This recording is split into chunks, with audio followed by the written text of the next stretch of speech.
Today's game is about making mistakes or avoiding mistakes. Uh, Chess is very simple to understand. If nobody makes mistakes, the games are always drawn.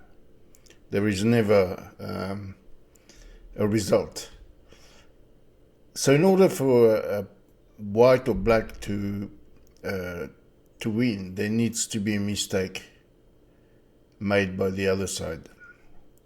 So on we go with the game. E4, Sicilian defense. White chooses the closed Sicilian. Knight C6, G3. This is a fianchetto, which is common in the closed Sicilian. E6, Bishop G2. Here we keep going. Develop our pieces. Nothing terribly interesting so far. Here play H3. It's possible to play D4, but I prefer to keep it closed. Rook C8. So he's showing his intentions very early on. F4. G4. So there's no doubt about the fact that at the very least, White is going for a kingside expansion. Don't call that an attack yet. It's a kingside expansion. A6. Now it gets in here. I don't know, probably premature, because I just played this move. And he exchanges. So basically, the knight that was here was exchanged by the knight that was here. And the queen has moved up one square in a good position. So that's what is basically achieved by playing the knight on d4. It's not a big win for him.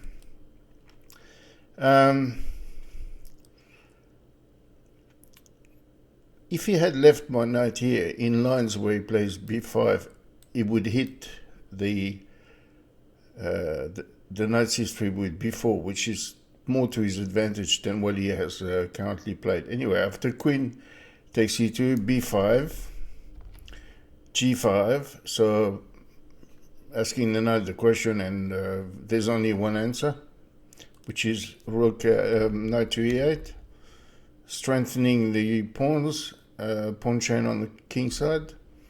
You decide to undermine it. You wonder what the best move is here. F6 is playable. I played just bishop e3.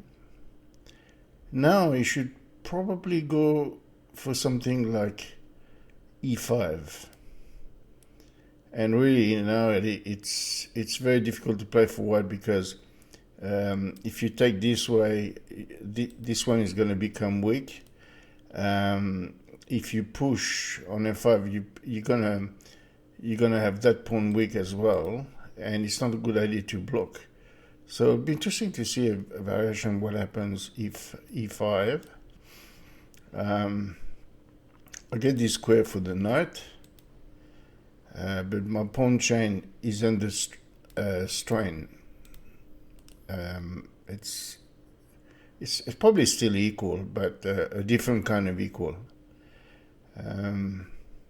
You'd be tempted to play knight f5.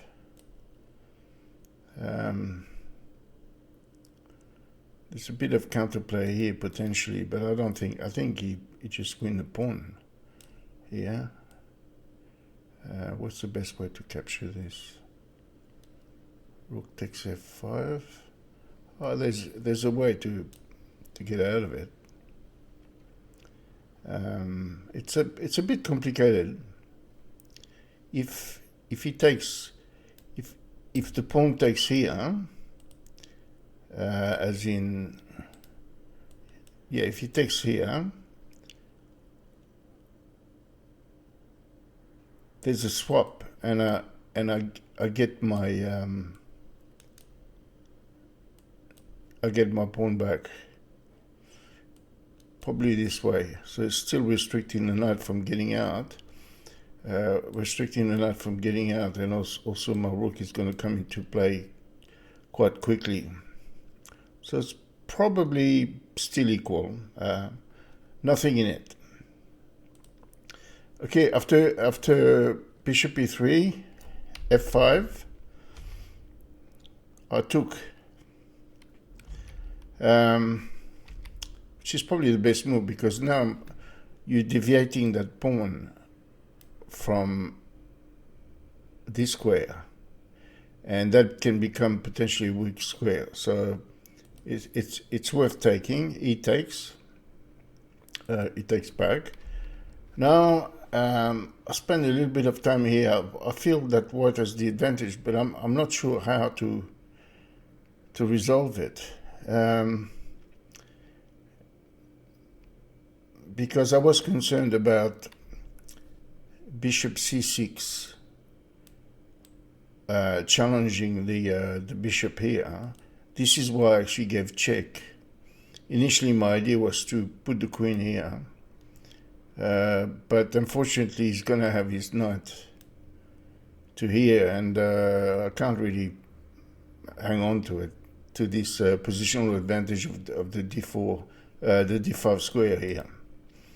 So after check he went to e8, c4. That's further strengthening the white square on d5 here, which is currently the theme of the challenge. Knight c7. I had to come back.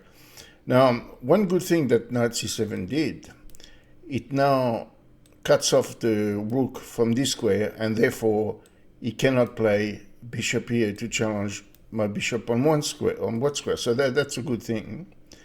Knight e6 makes sense. He's going for the d4 square potentially.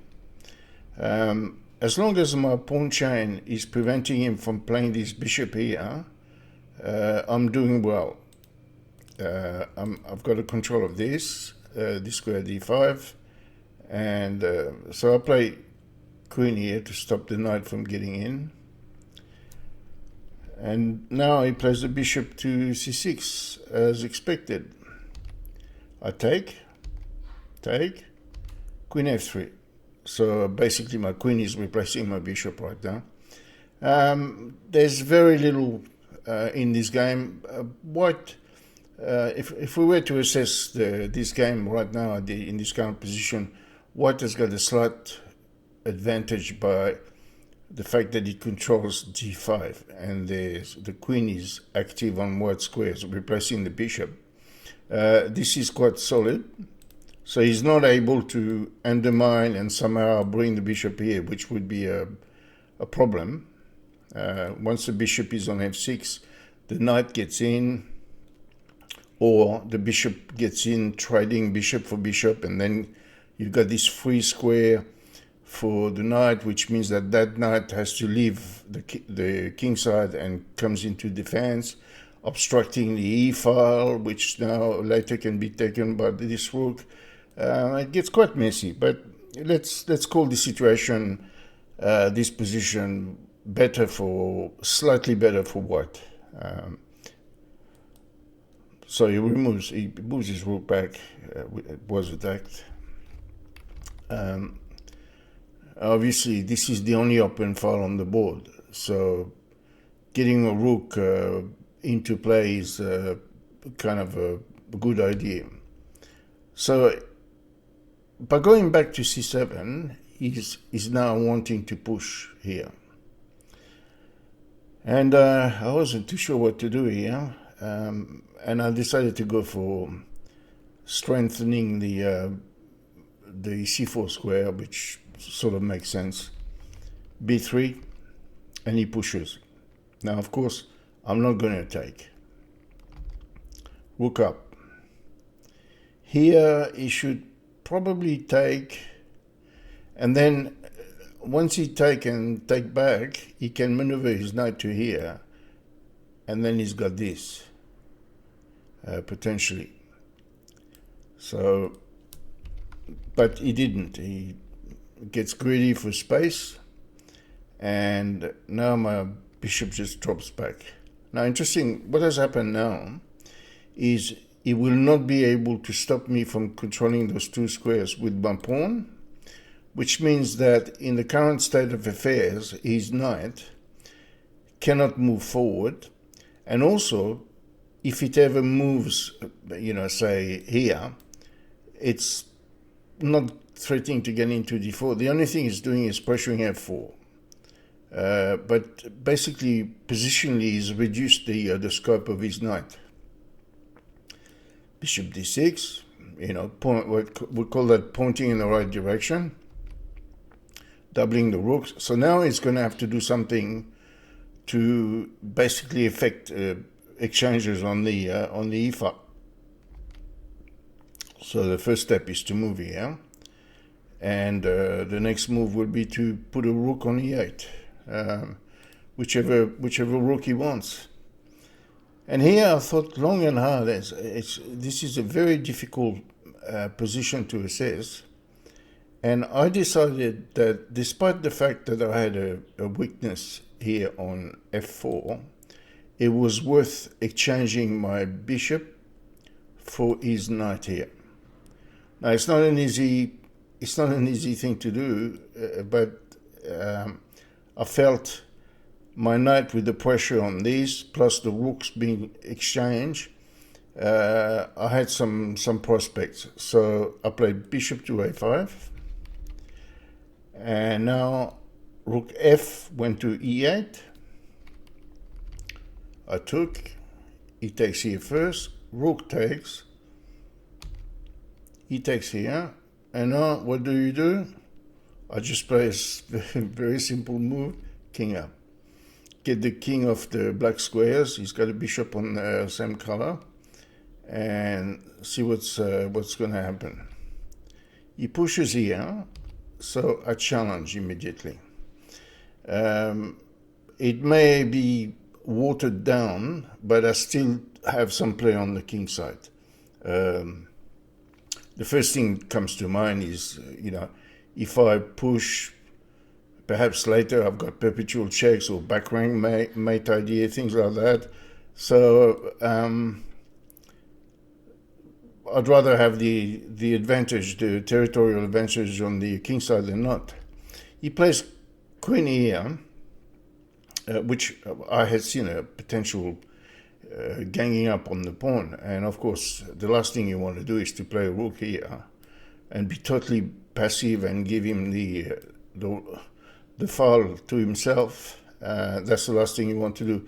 The defense that I saw at the time was simply rook e5. And he cannot, he doesn't have any smart discoveries attacking my rook, and basically my rook is preventing him from taking on f4.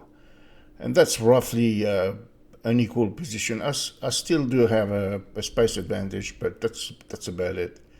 He goes here, so he tries to improve his king position to come perhaps here and then challenge the file.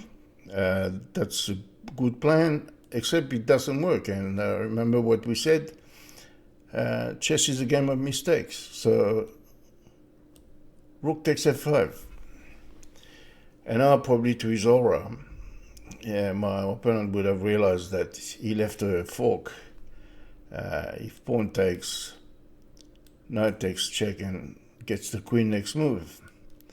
So it's extremely difficult for him to play this. So he did the best thing, which is to play the rook on e8. I played rook f6, which is the best move. Here it's difficult for him because he doesn't have a lot of good prospect. He went here, and first I took here on g6, and now the move that just basically kills it is queen c6, and it's in this position that my opponent resigned. He cannot come in anywhere well, he can come here, but it wouldn't do much. The problem is that this is attacked. So that's his first preoccupation. So let's look at a potential line. Rook d8, which is what the computer engine gives as best move. Take here, and then check. So winning a pawn. Then you move the knight to e4, which basically blocks the queen off from entering my position anywhere. Queen d7, trying to... He's got more chances if there are pieces of... The queens are off the board, and he's threatening queen here, check as well. But interestingly enough, what doesn't have to take? Rook g6 check, king f8, and now take that pawn. He opposes, and rook takes. And when he comes here, you simply play this move. And this move stopped the checks on e2, and he cannot take f4 because of rook to f6 check. So basically lost. Rook takes, queen takes. And then what? King e8, just play g6. And all he has left is his eyes to cry.